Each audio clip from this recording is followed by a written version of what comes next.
1 കൊരിന്ത്യർ 11 അധ്യായം 4 മുതൽ 6 വരെയും 13 മുതൽ 15 വരെയുമുള്ള വാക്യങ്ങൾ. മൂടുപടം ഇട്ട് പ്രാർത്ഥിക്കുകയോ പ്രവചിക്കുകയോ ചെയ്യുന്ന ഏത് പുരുഷനും തന്റെ തലയെ അപമാനിക്കുന്നു.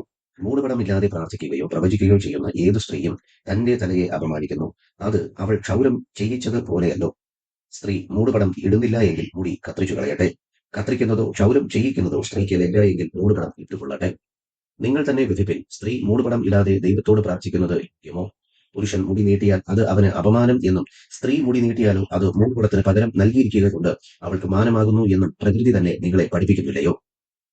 1 കൊരിന്ത്യർ 11 അധ്യായം 4 മുതൽ 6 വരെയും 13 മുതൽ 15 വരെയുമുള്ള വാക്യത്തിലെ കാതലായ അർത്ഥം.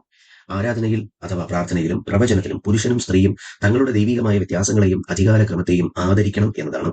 പുരുഷൻ തല മൂടാതെയും സ്ത്രീ തല മൂടിയും ഇരിക്കുന്നത് ദൈവത്തിന്റെ സൃഷ്ടിപരമായ ക്രമത്തോടുള്ള ആത്മീയ വിധേയത്വത്തിന്റെ ലജ്ജാശീലത്തിന്റെയും ബാഹ്യ പ്രകടനമാണ് എന്നതാണ് ഈ വാക്യത്തിന്റെ കാതലായ അർത്ഥം.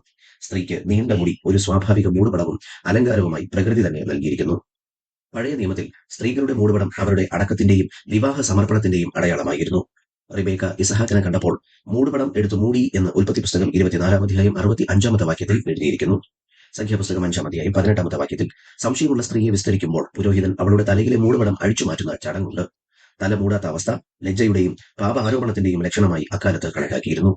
നമ്മുടെ കർത്താവായ യേശു ബാഹ്യ ആചാരങ്ങൾക്കുമപ്പുറം ഹൃദയവിശുദ്ധിക്ക് പ്രാധാന്യം നൽകിയെങ്കിലും ദൈവം ആദിയിൽ മനുഷ്യനെ ആണും പെണ്ണുമായി സൃഷ്ടിച്ചു എന്ന അടിസ്ഥാന വ്യത്യാസത്തെ ഊന്നി പറഞ്ഞ് സ്ത്രീ പുരുഷ സ്വത്വങ്ങൾ പരസ്പരം മാറരുത് എന്ന സത്യം പഠിപ്പിച്ചു. കപടമായ പുകഴ്ചയ്ക്ക് അല്ലാതെ ദൈവം മുൻപാകെ ഭക്തിയോടും വിനയത്തോടും കൂടി പ്രാർത്ഥിക്കാനും ദൈവിക ക്രമങ്ങളെ ആദരിക്കുവാനും നമ്മുടെ കർത്താവായ യേശു പഠിപ്പിച്ചു. വിശുദ്ധ പൗലോസ് ദൈവത്തിന്റെ പരിശുദ്ധാത്മാവിനാൽ ഈ വാക്യം ഇവിടെ ഇപ്രകാരം എഴുതുവാൻ കാരണമെന്ത്? കുരുന്ന് നഗരത്തിലെ വിഗ്രഹ ക്ഷേത്രങ്ങളിലെ ലൈംഗിക അരാജകത്വമുള്ള സ്ത്രീകളും വേശ്യകളും തല മുണ്ടനം ചെയ്തോ തല മൂടാതെ അലങ്കോലമായോ ആയിരുന്നു നടന്നിരുന്നത്. ക്രിസ്തുവിൽ സ്വാതന്ത്ര്യമുണ്ട് എന്ന പേരിൽ സഭയിലെ ചില സ്ത്രീകളും ഈ ലൗകിക ഫാഷൻ അനുകരിച്ച് തല മൂടാതെ പ്രാർത്ഥിക്കുവാൻ തുടങ്ങി.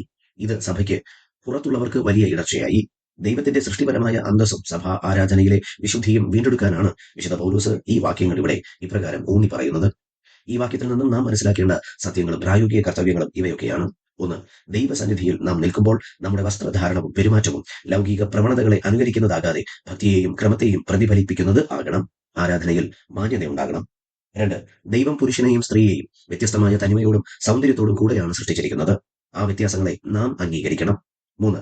പ്രകൃതിയും നമ്മുടെ ഉള്ളിലെ സാമാന്യ ബോധവും പോലും ദൈവിക ക്രമങ്ങളെക്കുറിച്ച് നമുക്ക് സാക്ഷ്യം നൽകുന്നു. ചുരുക്കത്തിൽ ബാഹ്യ അടയാളങ്ങൾ ആത്മീയ അനുസരണത്തിന്റെ പ്രതീകങ്ങളാണ്. ദൈവസന്നിധിയിലെ ആരാധന അച്ചടക്കമുള്ളതും ദൈവത്തിന്റെ സൃഷ്ടിക്രമത്തെ ഉയർത്തിപ്പിടിക്കുന്നതും ആയിരിക്കണം. ഇന്ന് ഈ വചനത്താൽ ദൈവം നമ്മെ സമൃദ്ധമായി അനുഗ്രഹിക്കുമാറാകട്ടെ. ആമേൻ.